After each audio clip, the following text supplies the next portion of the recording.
Mnemotechnics Part 2: Memory and Realia. Chapter 1: Positing Possibilities of Differentiation. In small communities, as well as in large civilizations, people have created cultural objects by incorporating them into their self-description. Such objects, Realia, inherit their significance through the practice of their presentation, which thus constitutes the presupposition of their very presentation. They recursively generate their structures and bond different times together. The Realia are, in a certain sense, positings that condition the collectives referring to them. What once was an arbitrary beginning becomes a voluntary initiation. The question regarding the origin of such a complex social entity as culture seems difficult to answer and is not exhausted merely by the revelation of its Realia. Having said that, it also requires a marking of the very threshold of origin if one attempts an identification of said origin. This opens up questions concerning the conditions of the origin and of its documentation.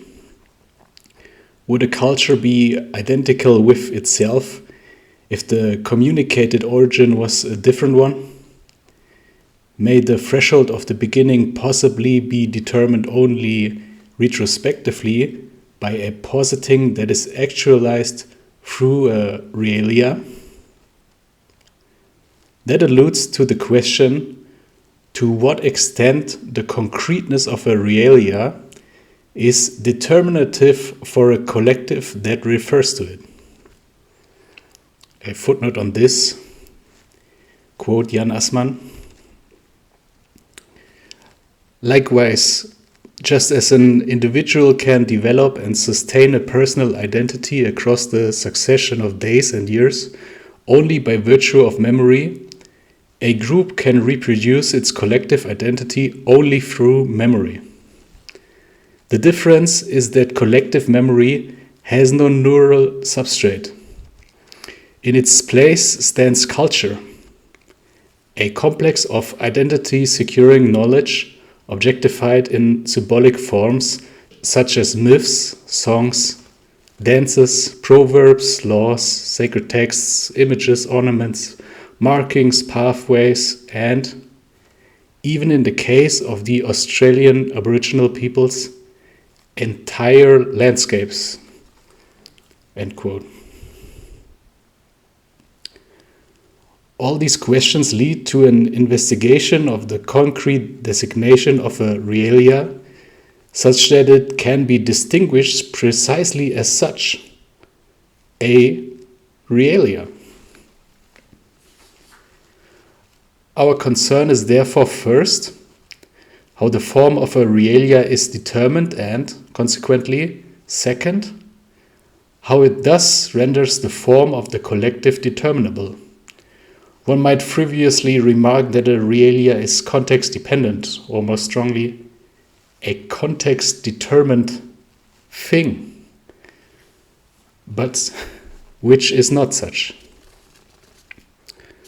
Following the calculus of forms, we speak of a Realia as a thing that by virtue of its determinacy allows for distinctions from other things. Furthermore, respective to how the Realia is distinguished, it devotes concreteness to the collective referring to it, because said collective now may establish distinctions to other ones and in this way gain an identity. The thing's concreteness allows to render differences to other things concrete.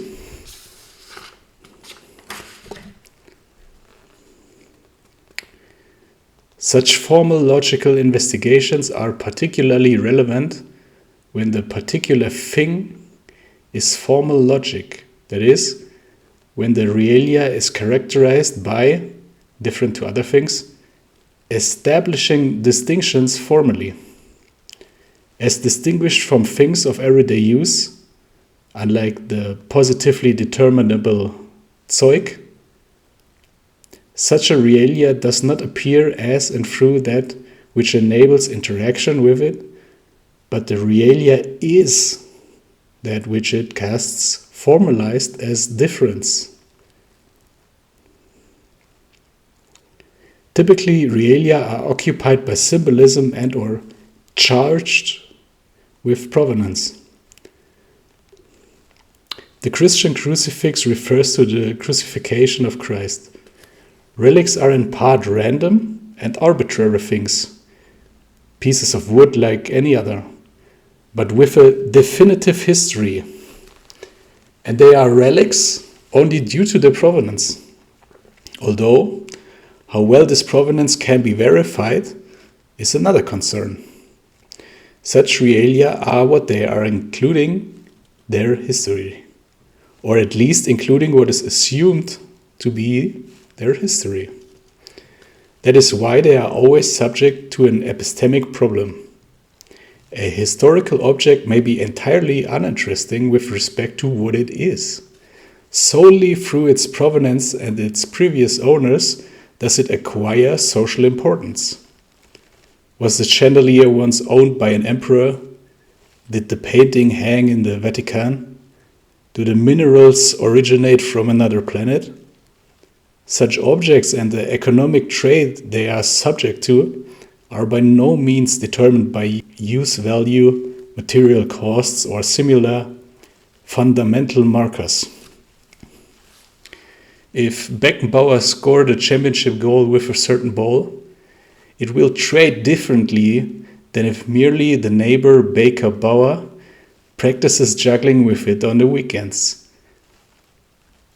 Historical events adhere, at least by association, to the object and influence its market price.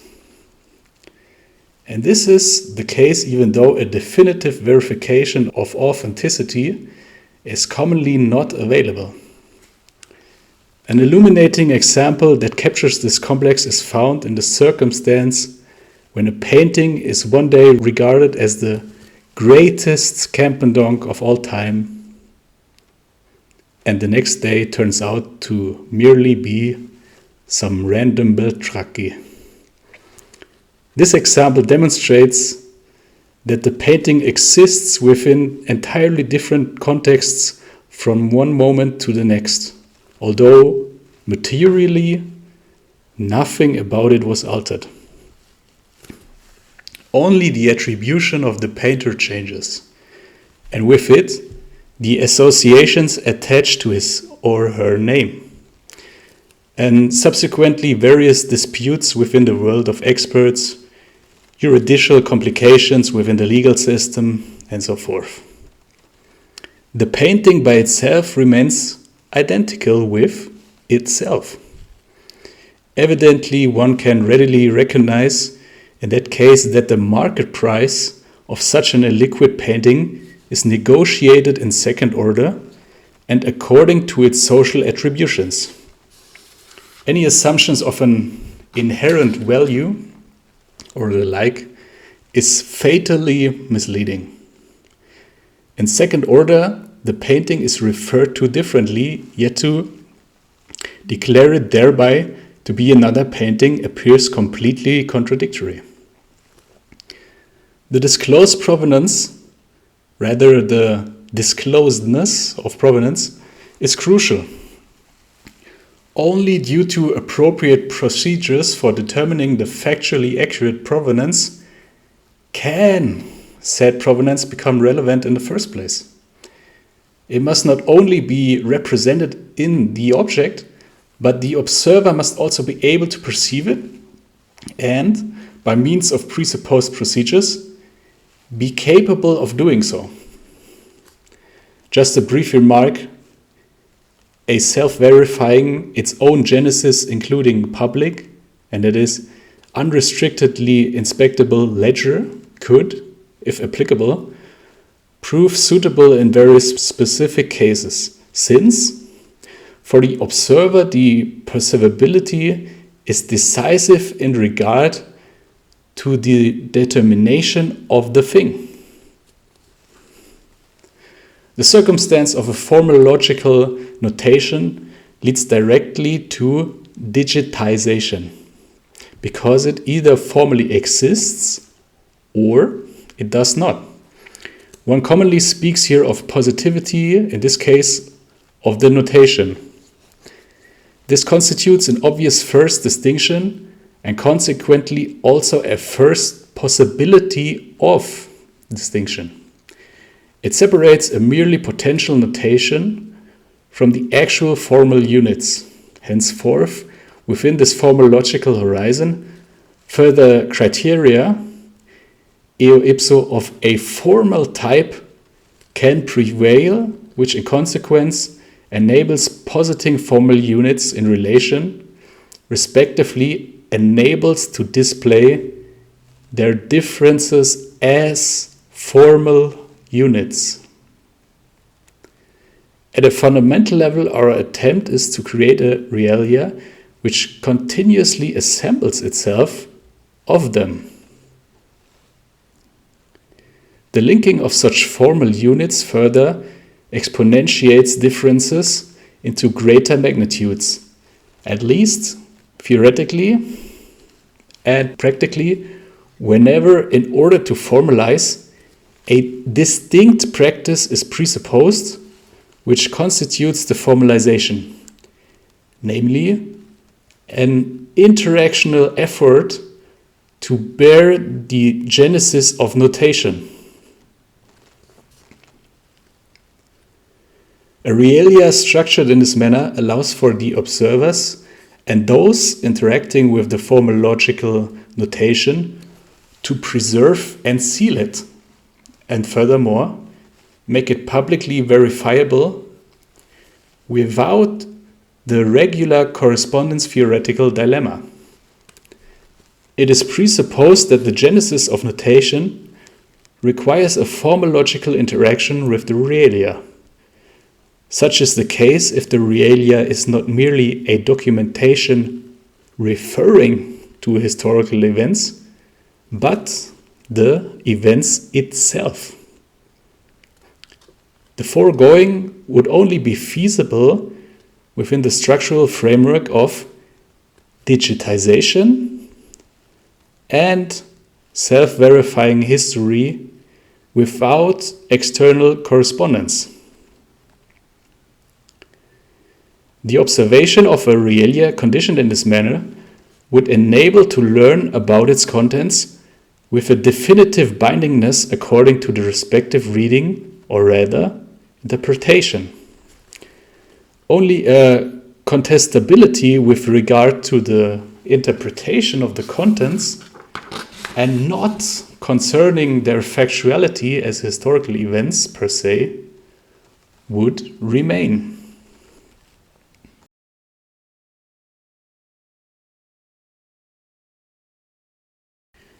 Chapter 2.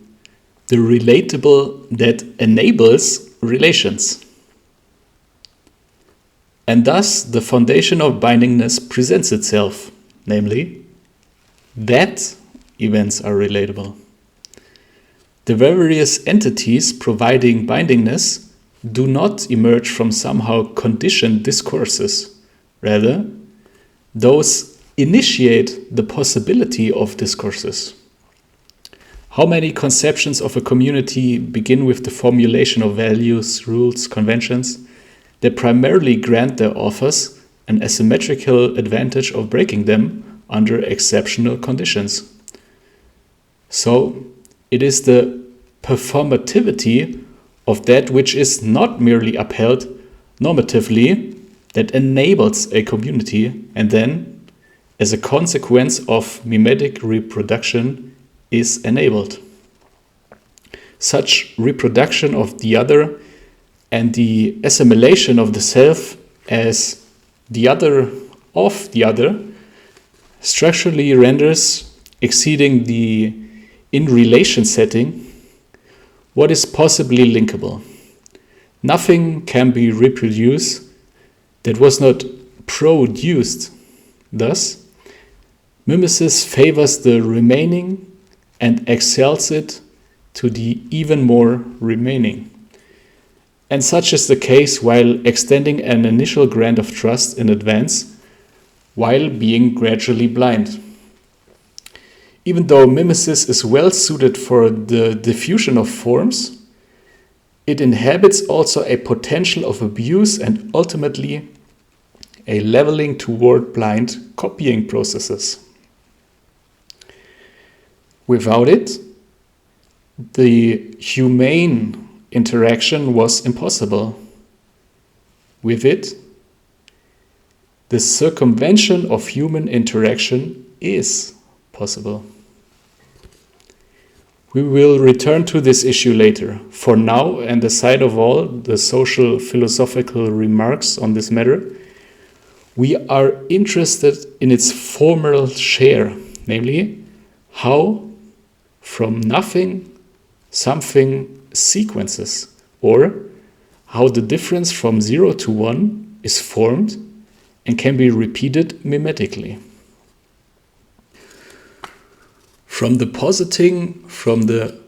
positedness of definitive forms emerges a potential of repetition and thus the contingency of reproduction of something. The identity, in German Selbigkeit, of the form from repetition to repetition transforms the singular units, a merely as difference-framed event, into a sequence which subsequently can become a singular unit as well. The singular unit as a difference to its environment cannot emerge as identity, meaning Selbigkeit, but only as self-equality, Selbstgleichheit. That means the repetition dissolves the status of difference of the first singular unit, but establishes it with respect to the sequence again. The logical escalation from 0 as a suspension of the category and not by the negation of the unit to 1 as a definitively distinguishable unit is uniquely singular, or a positing, or phrased in the terminology of distinction theory, an initial first form which conditions the contingency of subsequently possible forms of the form. Since if the unit repeats itself from 1 to 2, then their very sequence loses the absolute inequality of their outward, because the outward would then contain the self-equal unit as well. The difference from 1 to 0 repeats itself also. That means, does one specify the repetition in regard to what it differentiates itself from, and not in regard to what it is identical with, then it will be identical with the prior unit. The sequence of repetition emanates as a unit, and that which was formalized as 2 now composes the 1 in a higher order. That is why the structure of emerging potentially infinite sequences is 1, 2, 1, and so on. The sequence is an operative recursion of the unit that flips into a return to unity. If one attempts a succinct question, one could formulate, how does less than something become a difference? How must the precondition of the form of a realia be designed such that it establishes itself through that which it differentiates itself from? Since, as we have shown, the differences are concrete. Perhaps the differences are something better suited to be determined, concretized, and binding than positively determinable units. Precisely such qualities are significant if one seeks to design a realia incorporated into social arrangements. Footnote on this, quote by Niklas Luhmann from Kunst der Gesellschaft. Among the distinctive features of a determination of form that aspires to produce a work of art is the pursuit from the very outset of a double closure, an external and an internal one. Externally, the work of art must be distinguishable from other things or events. It must not dissolve into the world. Internally, the work achieves closure insofar as every act of form-giving restricts the range of further possibilities that remain available. As a consequence, the internal closure becomes the external closure. It adheres to the frame that it simultaneously produced as an unsurpassable one. End quote. A realia of such kind would assemble itself from all that it is not anymore.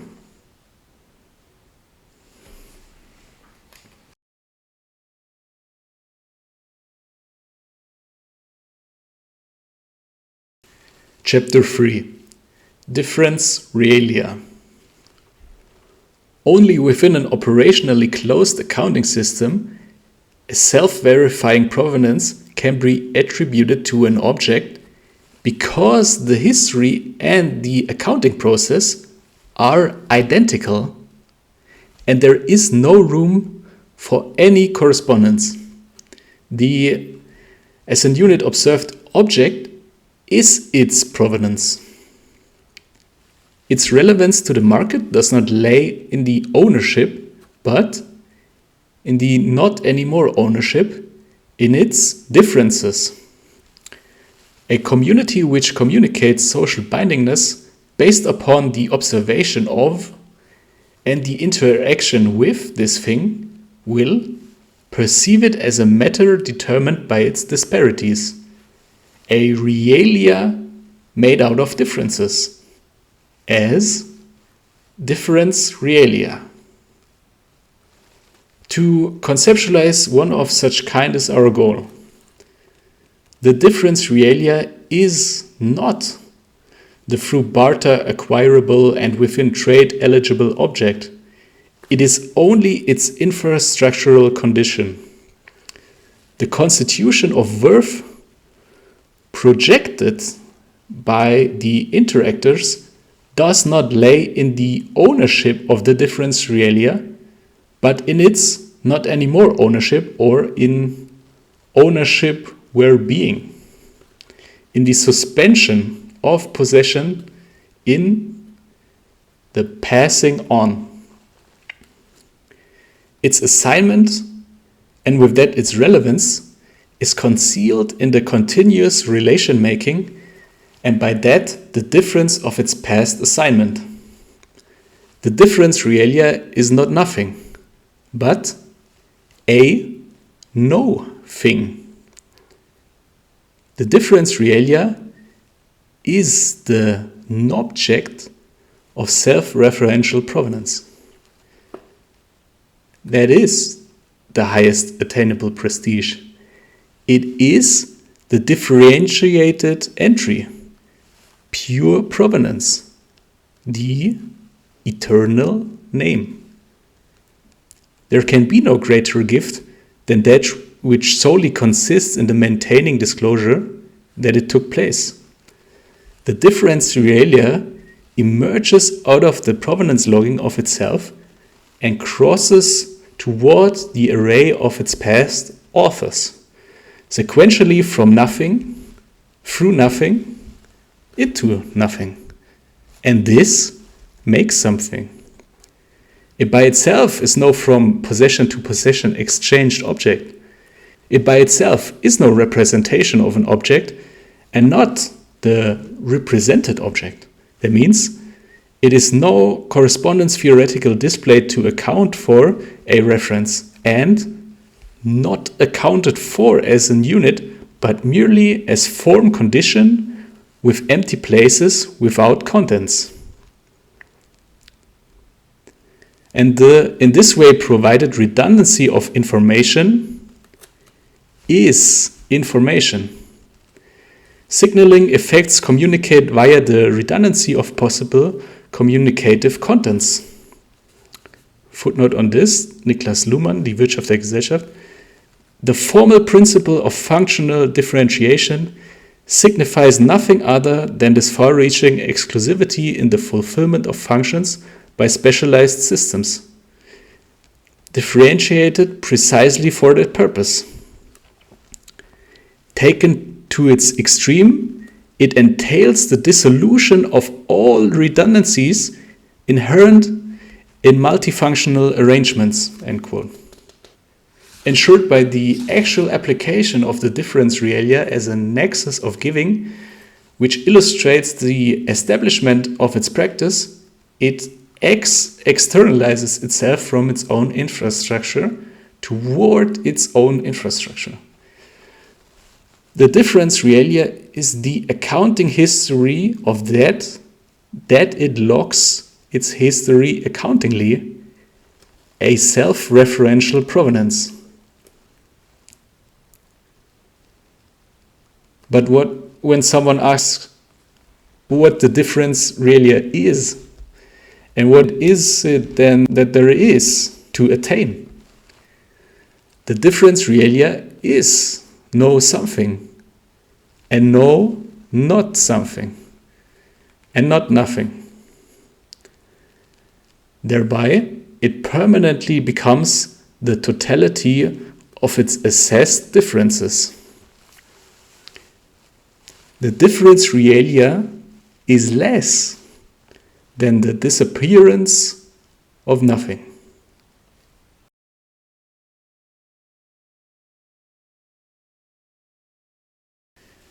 Chapter 4.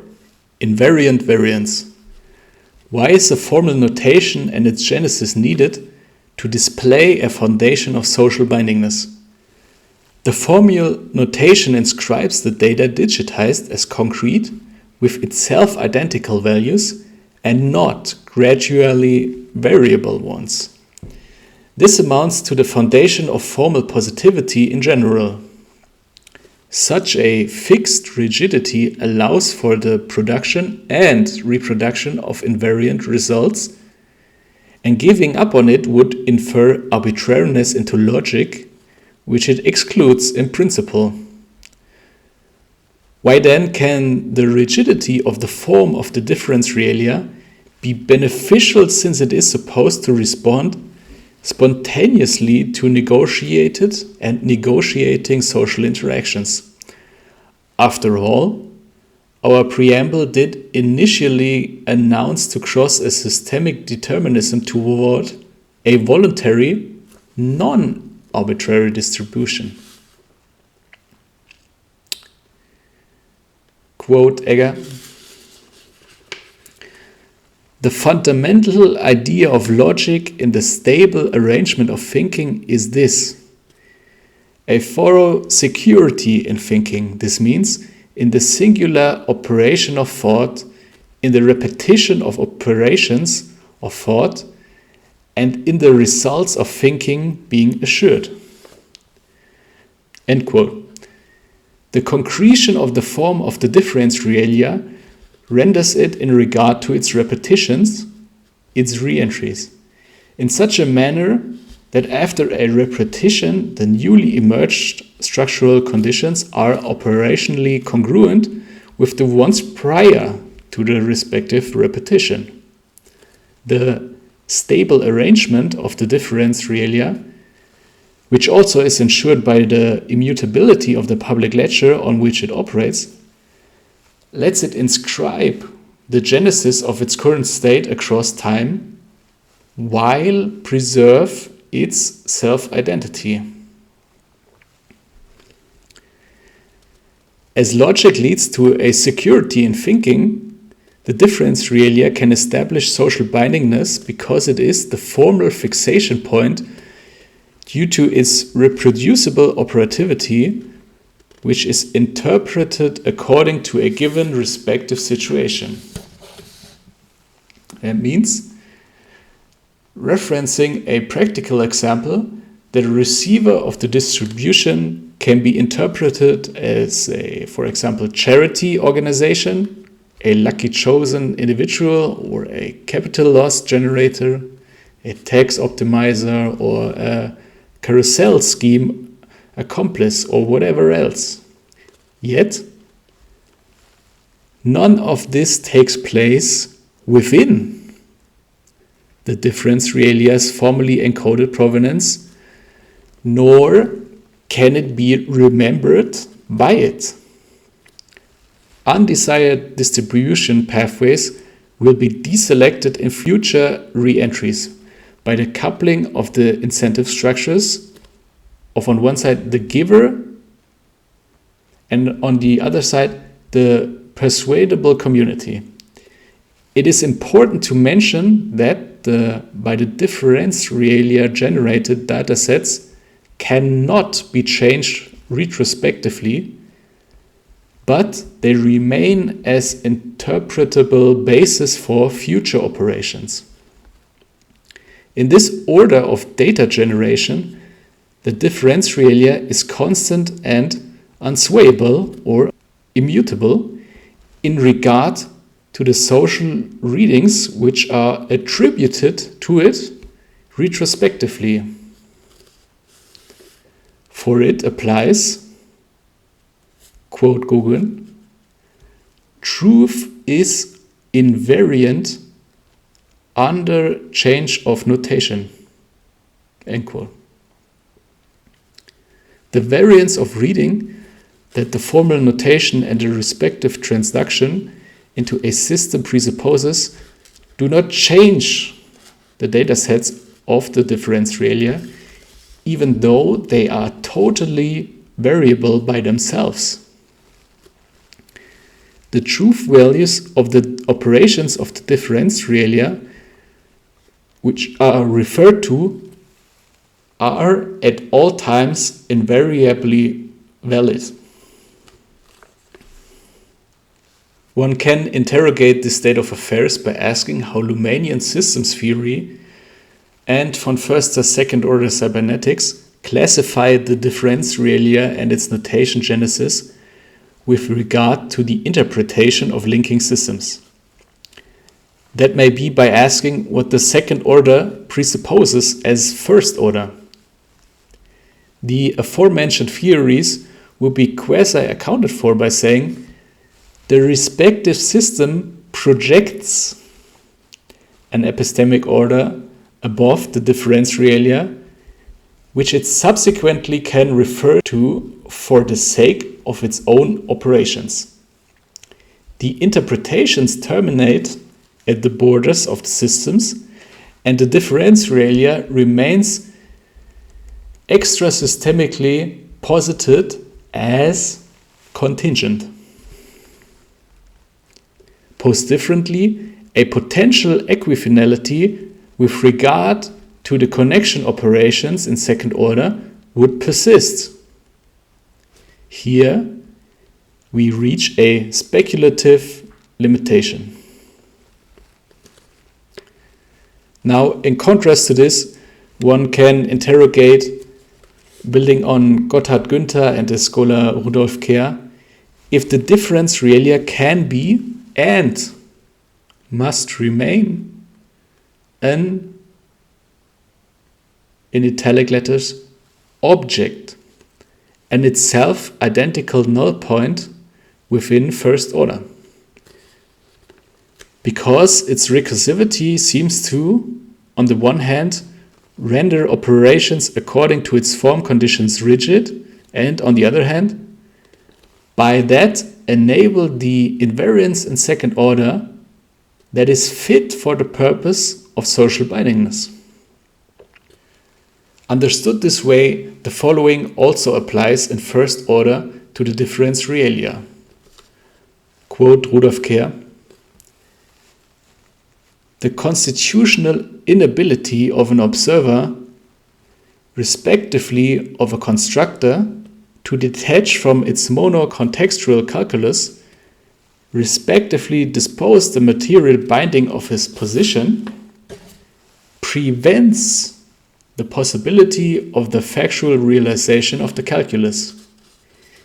He remains gridded in his genealogy and is forever a simulation of himself, a simulation of whatever kind may amplify itself to a self-organizing emergence, yet never escalates out of his categorical determination as virtuality."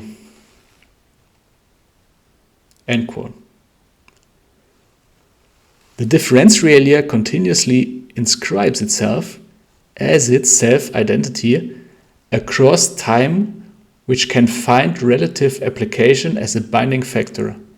However, it never escalates out of its own limitations and remains the presupposed form of its form.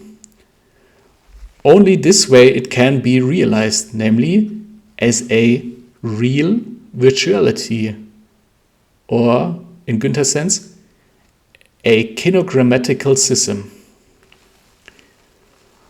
What may suggest a practical deficit given certain circumstances, namely the determinism of and as virtualities, and by that the impossibilization of reified derivatives, and in conjunction the positiveness as a merely fictive hocus pocus, is what, in our all too everyday praxis of living in the time of global networks, is really appreciated.